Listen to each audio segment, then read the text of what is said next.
Schools, microplastics, mega video games, medication, and lack of role models. There are so many factors at play why boys are drifting. Let's take a look at what Leonard Sax has to say in his book that I'm reading right now called Boys Adrift, and how we might be able to capture again our boys' hearts and minds for a better tomorrow. We're afraid that merely drawing attention to the problems of boys and men was implying somehow less effort being paid to girls and women, that it's framed as zero sum, and it's sort of a whose side are you on question, and you have to be on one side or the other rather than just being on the side of human flourishing. Maybe he's lost too. And I think everyone feels a bit lost sometimes. The first factor why boys are adrift is the school system.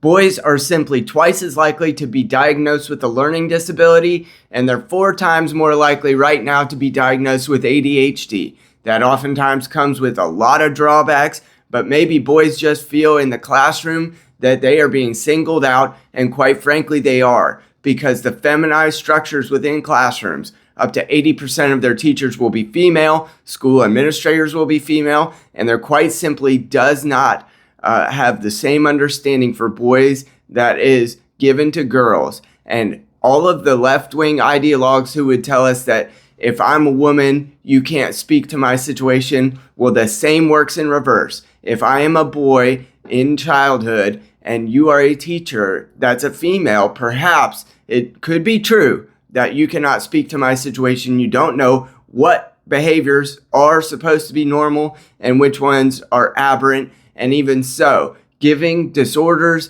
and disabilities to young children externalizes the problem and says that there's nothing responsible that they could do to change their own behavior. The first problem is the schools. Of disengaging boys. Boys doing things that boys have always done.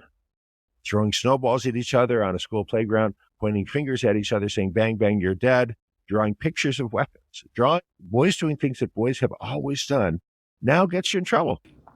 The second problem that Sax alights that's drawing boys away from functioning and away from thriving is video games. Now, this isn't an inherently bad scenario, but he says that the average boy spends up to 13 hours a week on video games. And if you compile that with additional screen time, it is without question a gigantic distraction and grenade that boys are continually spending more time in this stimulus-rich environment where it can be very hard to then be stimulated by external things outside of video games like real-life relationships, playing football in real life. But when they get a taste of those external, the actual real-life scenarios that cause pleasure, that give them goal-directed activity, they would replace video games with those at least half of the time, because it is much more delicious to be in real life than it is a video game at the end of the day. It's not primarily because girls are doing better. They're not.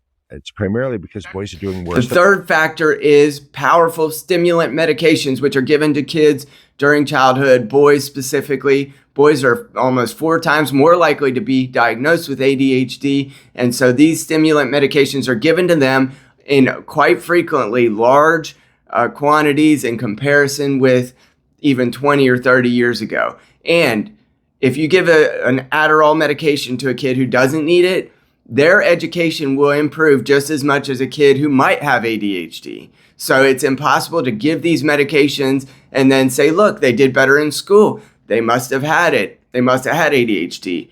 That can be completely false, because kids who don't have ADHD do better when they're on stimulants too. And flat out, the nucleus accumbens can shrink during a time when you're on a stimulant medication, which means that once you come off of that medication, you might experience things like laziness, lethargy, the inability to have goal-directed and motivated activities, because when you are juicing yourself up, your brain declines in making those same neurochemicals because it doesn't want to overdose you. And so, when you get off of those medications, you might not have the motivation you did before. Perfect. People are going to tell you you're perfect just the way you are. You're not. You are imperfect. You always will be. But there is a powerful force that designed you that way. And if you're willing to accept that, you will have grace. The fourth factor that Leonard Sax brings to light in his book Boys Adrift is microplastics and other phthalates and other negative chemicals that are in so many things in our everyday life. Now, this can bring down the testosterone level. It's found that there's a significant amount of microplastics even in the huevos rancheros of boys and men. And so it is playing a factor in how much testosterone and therefore how much motivation and drive that men and boys can have. And we could do better in purifying our environment so that our boys can have the type of jawline and the type of muscle structure that was obviously observable. If you look at a yearbook from 1976 and you look at a yearbook from today, we've got kids with lettuce on top and little 12-year-old complexion, 12-year-old jawline. And then you've got men who look like they're ready to go run through a brick wall in the 70s. It is obviously affecting the testosterone levels and the development of men and boys. Trustees. And it was such a disappointment because nobody was interested. Nobody cared.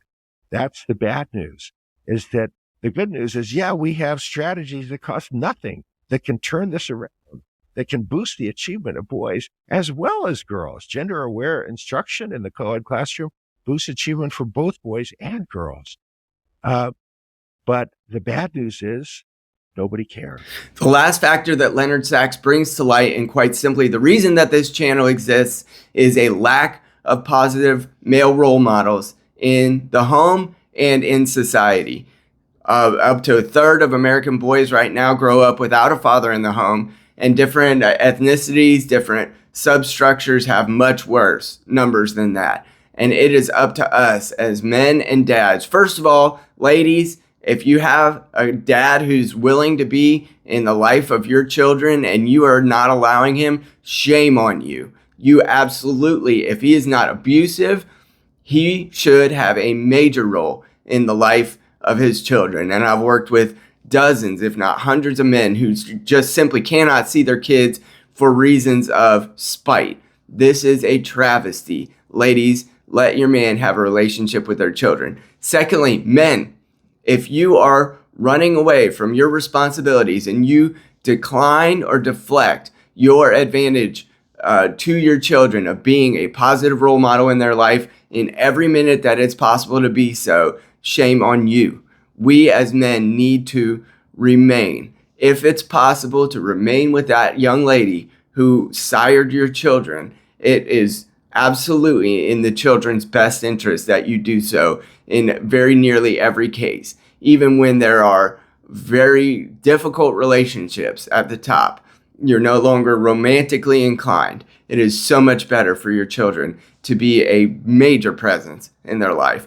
And children are much more subject to being abused when there is a non-biological male person in the household. So if you are allowing some other stranger, regardless of whether you trust her and you think her decisions about partners would be good, if you're allowing another stranger into the home where your children reside, your children are much more likely to be subject to abuse than they would have been had you just remained. We have tried, but cannot ignore the problem of boys and men and just hope that it goes away. This channel exists to try to press forward the story of men and boys into a future of fatherhood in America in a way that we can all thrive together. Because quite frankly, women thrive when men thrive. If this can be any advantage to you, please like, share, and subscribe, and I'll talk to you soon.